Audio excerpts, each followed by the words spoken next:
Եթե քաղաքացին 83 եւ ավելի տարեկան է, ունի խորհրդային բանկերում մինչև 1993 թվականի հունիսի 10-ը պահտված դրամական ավանդ, ապա կարող է դիմել եւ ստանալ փոխհատուցում։ Կառավարության որոշմամբ 2025 թվականի հունվարի 1-ից նախկին խորհրդային բանկերի ավանդառուների ցանկում եւս մեկ սոցիալական խումբ է ավելացել՝ մինչև 1942 թվականի դեկտեմբերի 31-ը ծնված անձինք։ Անցած տարի նման իրավունք ունեին մինչև 1941 թվականի հունիսի 30-ը ծնված քաղաքացիները։ 2025-ին շարունակվում է նաև նախորդ որոշումներով ընդունված շահառուներին փոխհատուցելու ընթացակարգը, նաև իրավունք ունեն փոխհատուցումը ստանալ նաև մեր այն շահառուները, որոնք ընդգրկված են համապատասխան որոշման մեջ։ Դրանք են մարտական գործողությունների մասնակիցները համապատասխան տեղեկատվությունը ներկայացնելու դեպքում,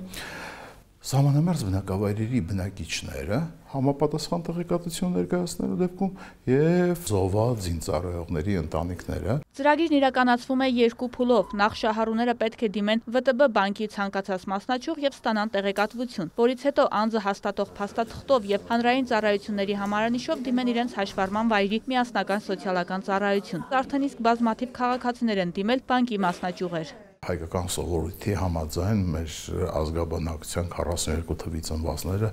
բոլորը արդեն միանգամից դիմել են, իրենք պատրաստ են տրամադրել տեղեկատվությունը։ Ուշ դիմելը եւս չի խրախուսվում։ Շահառուների մոտավոր թիվը պատկերացնելու եւ բյուջեն պլանավորելու համար նախարարությունն ակնկալում է, որ 9 ամսվա ընթացքում պարզ կլինի փոխհատուցում ստացողների մոտավոր թիվը։ Այն հիմնականում պայմանավորված է բյուջեով։ 2025 թվականին այդ նպատակով կառավարությունը 1 միլիարդ դրամ է հատկացրել։ 1 միլիարդի դեպքում մենք կանխատեսում ենք, որ մեր թիվը շուրջ 5000-ից ավելի շահառու պետք է ստանա։ Մեր տարեցների խնայողության չափը տատանվում է շուրջ 9-ից 11000 ռուբլու սահմաններում, այսինքն փոխհատուցման գումարը դա կազմում է 210-16000 դրամ։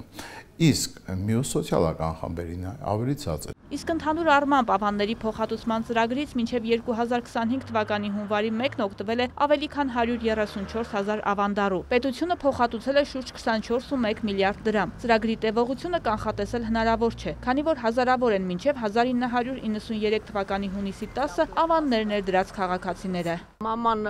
ամեն մեկից 3 հոգից 1000 մանետ գցել է,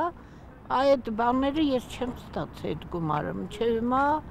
մնում է այդ գրքույկները տունն է։ Իմ բախտը բերել է, մերը ստացել է, բաժանել է իր զավակների մեջ։ 5000 ռուբլի ենք ունեցել ժամանակին, բայց կային մարդիկ, որ 50,000-ով ունեցել են ու կորավ այդ գումարները։ Եթե ամուսիներից մեկը մահացած է, իսկ ողջ ամուսինը մեր շահառուն է, այսինքն մեր սոցիալական խմբերի մեջ է մտնում, то есть 42 թվականի մինչև դեկտեմբերի 31-ը ծնվածը, բնականաբար այդ դեպքում որպես համատեղ ներդրված միջոց ողջ ամուսինը պետք է ստանա եւ իր համար եւ իր ամուսնու կամ կնոջ, որը մահացել է։ Մահացածի դեպքում մենք տարեթիվ չենք նայում։ Մահացածի փոխարեն ողջ ամուսինը ստանում է գումար ներդրված գումարի 50%։ Ըստ նախարարության ընտանիքներին տրվող նպաստների բաժնի պետի, եթե փոխհատուցվող գումարն ավելի մեծ լինի, քան նախատեսված է բյուջեով, կդիմեն կառավարություն լրացուցիչ գումար հատկացնելու նպատակով։ Մենք ուզում ենք, որ ավելի ընդլայնվի, որովհետև անցած տարի մենք ունեցանք մի փոքր չվճարումներ, այսինքն մենք ամբողջ գումարը չկարողացանք ծախսել, то есть այդ մարդիկ, մեր շահառուները կամ հարմար չէին չեկան, կամ խնայողություններ ներքիչ, ամեն դեպքում մենք ունեցանք գումարը չծախսվեց ամբողջությամբ եւ դրա հետևանքով մենք ավելի լավ կառավարությունից լրացուցիչ գումար ուզենք, քան գումարը ուզենք եւ չծախսենք։ Եղել է նաեւ հակառակը, երբ գումարը չի բավարարել, կառավարությունը պահուստային ֆոնդից հավելյալ 300 միլիոն դրամ է հատկացրել այս ծրագրին։ Վարդուհի Արզումանյան, Արտակ Գևորգյան, լուրեր։